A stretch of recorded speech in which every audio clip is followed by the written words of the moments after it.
حمدا والصلاة والسلام اصول فارسی درس نمبر 71۔ آج کا یہ درس آخری درس ہے کتاب تنویر مصدر فیوز کا۔ یہ کتاب وہ کتاب ہے کہ میں نے ابتداً بھی عرض کیا تھا کہ اس کے درساً کامل طور پر پڑھنے کے بعد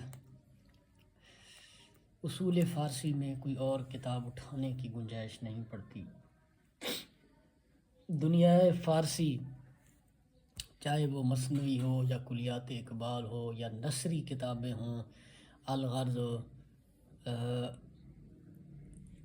شرح صفر السعادت جیسی ادق عبارت والی کتابیں بھی اس کے زور پر آپ سمجھ سکتے ہیں، بشرطے کہ آپ کو اس کے اصول از بر ہونے چاہیے اور لغت کھولنے کا حوصلہ ہونا چاہیے۔ تو آج کا یہ اختتامی درس ہے اس کتاب کا۔ اصول فارسی کو ہم تھوڑا سا اور آگے بڑھائیں گے، لیکن کتاب جو ہے یہ آج مکمل ہو رہی ہے۔ چند ضروری فوائد آج کے اس درس میں ہم پیش کریں گے۔ تقریباً یہ جناب والا 15 نکات ہیں۔ 15 نکات کو ہم آپ کے سامنے بیان کریں گے۔ وہ دو لفظ جو آپس میں ترکیب پائیں، پہلے لفظ کا آخری حرف اور دوسرے لفظ کا پہلا حرف ایک جیسا ہو یا دونوں لفظ قریب المخرج ہوں۔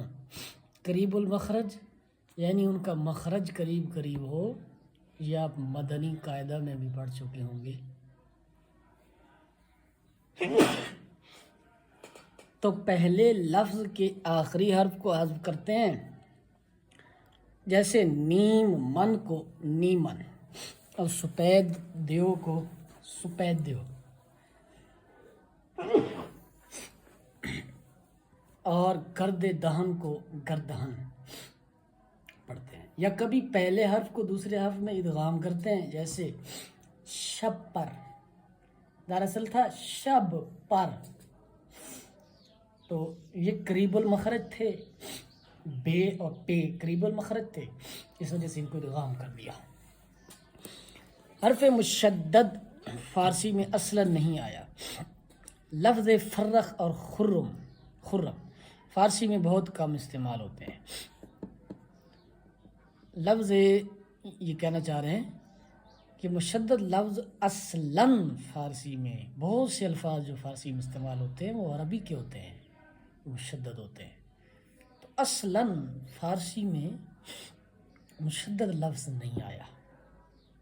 جو لفظ فی نفس ہی فارسی کا لفظ ہو اور وہ اس کے کسی حرف پر شد ہو، لیکن فرخ اور خرم یہ جو استعمال ہوتے ہیں یہ فارسی میں بہت کم استعمال ہوتے ہیں۔ وہ تائے فوقانی جس کو عربی میں تا کی صورت میں گول لکھتے ہیں، فارسی خط کے مطابق لمبی لکھنی چاہیے، جیسے نعمت، رحمت، سخاوت، شفاعت، اور جہاں کہیں التباس ہو تو گول لکھتے ہیں، جیسے صلاۃ، زکوٰۃ،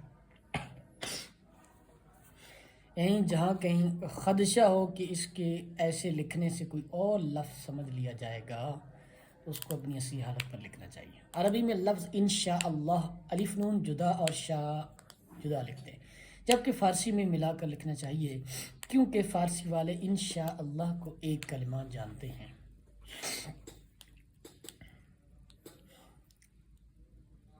نون اور با موحدہ جو کسی کلمہ میں باہم متصل ہوں، ان دونوں کو میم مشدد یا میم مخفف سے بدلنا جائز ہے، جیسے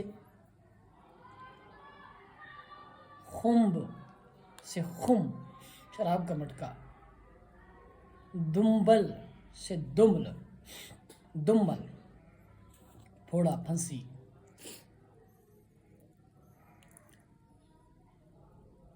اور سمب سے سم دیار بکر میں ایک پہاڑ کا نام ہے۔ اسی طرح بھائی فارسی سے پہلے اگر نون آ جائے اس کو میم پڑھتے ہیں، جیسے چمپا،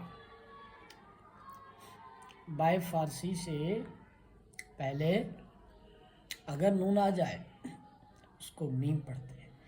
چمپا ہے نا تو اس کو چما پڑھیں گے، اس کو میم پڑھتے ہیں چما.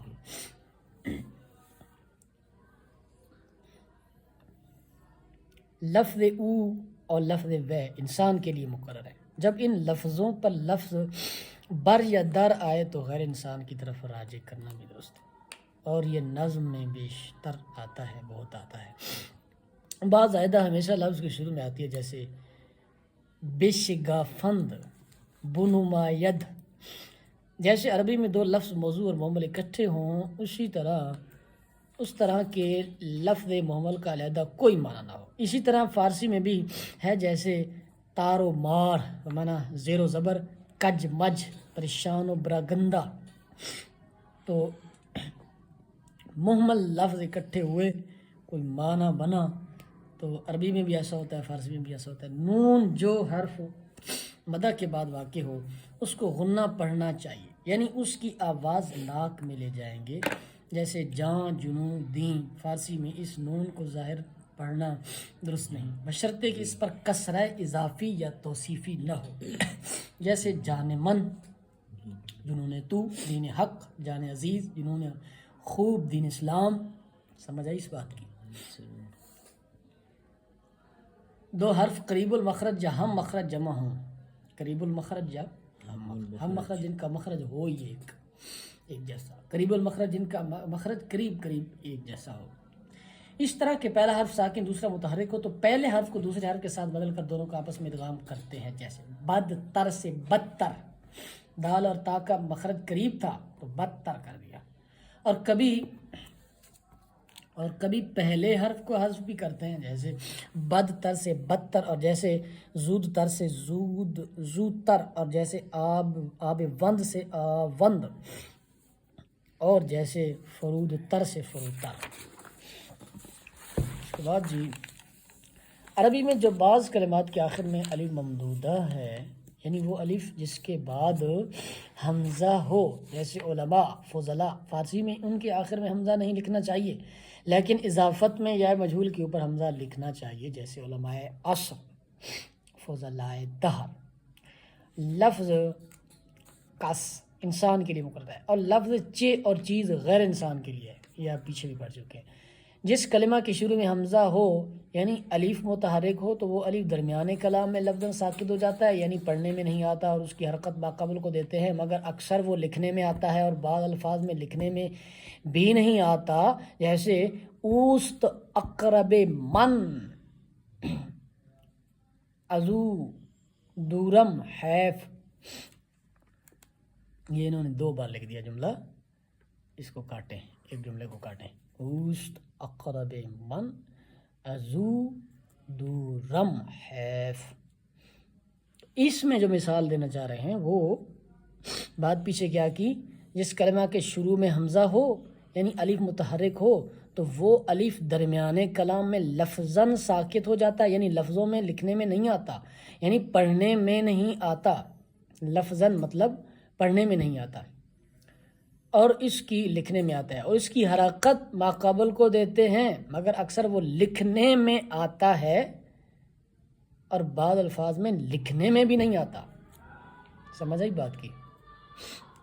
یعنی حمزہ اگر درمیان کلام میں آ جائے لفظاً ساکت ہو جاتا ہے، یعنی لکھنے میں آتا ہے، پڑھنے میں نہیں آتا، اور کبھی کبھار لکھنے میں بھی نہیں آتا. جیسے من ازو لفظ تھا، از او لفظ تھا، ازو بنا دیا، تو او جو حمزہ تھا، الف حمزہ تھا، اس کو گرا دیا، اس کی حرکت ماقبل زا کو دے دی. یہ ذا تو ساکن تھا، پہلے تو از تھا، یہ او والا جو ضمہ تھا وہ اس کی طرف منتقل ہوا ہے اور اس کو حذف کر دیا گیا ہے. اس میں از کی الف کی حرکت ماقبل کو دی، اس کو لفظاً ساکت کیا اور خطاً رکھا، اور او کے الف کا ضمہ از کی زے کو دیا اور اس الف کو لفظاً اور خطاً ساکت کر دیا، تو از او سے ازو ہو گیا. بعض کلمات جن کے آخر میں الف ہے ان میں الف کے بعد یا مجہول زائدہ کا لکھنا بھی اور پڑھنا بھی درست ہے، جیسے خدا سے خدائے، پارسا سے پارسائے، بکشا سے بکشائے۔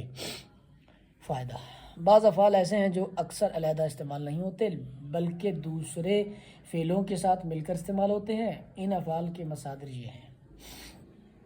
بعض افعال ایسے ہیں جو اکثر علیحدہ استعمال نہیں ہوتے بلکہ دوسرے فعلوں کے ساتھ مل کر استعمال ہوتے ہیں، جیسے توانستن اس مصدر سے ماضی مطلق کا صیغہ واحد غائب توانست آتا ہے، اور فعل مضارع کا صیغہ واحد و غائب تواند آتا ہے۔ عام استعمال ہوتا ہے، صیغوں کی علامتیں توانست اور تواند کے ساتھ لگیں گی اور ان کے بعد ہمیشہ ماضی مطلق کا واحد غائب اور فعل مضارع کا صیغہ واحد غائب آئے گا، جیسے توانست کرد، توانستند کرد، توانستی کرد، توانستید کر، توانستم کر، توانستیم کر، اور توانت کر، توانند کر، توانیت کر، توانیت کر، توانم کر، توانیم کر۔ بائستن اس مصدر سے ماضی مطلق کا صیغہ واحد غائب بایست اور فعل مضارع کا صیغہ واحد غائب باید عام استعمال ہوتا ہے۔ یہ لفظ ہے، کیا لفظ ہے آپ کے پاس لکھا ہوا؟ شائستن۔ ہاں جی، شائستن لفظ ہے، یہ یہاں پر مکمل نہیں لکھا ہوا۔ یہ شائستن اس مصدر سے فعل مضارع کا صیغہ واحد غائب شاید عام استعمال ہوتا ہے۔ شائست اس کا شائست یا شائست اس کا ماضی استعمال ہوتا ہے۔ تو یہ جی آپ کو بہت بہت مبارک ہو، آپ کی کتاب جو ہے وہ مکمل ہو گئی۔ اب آپ نے اس تمام کتاب کو بذات خود سمجھنا اور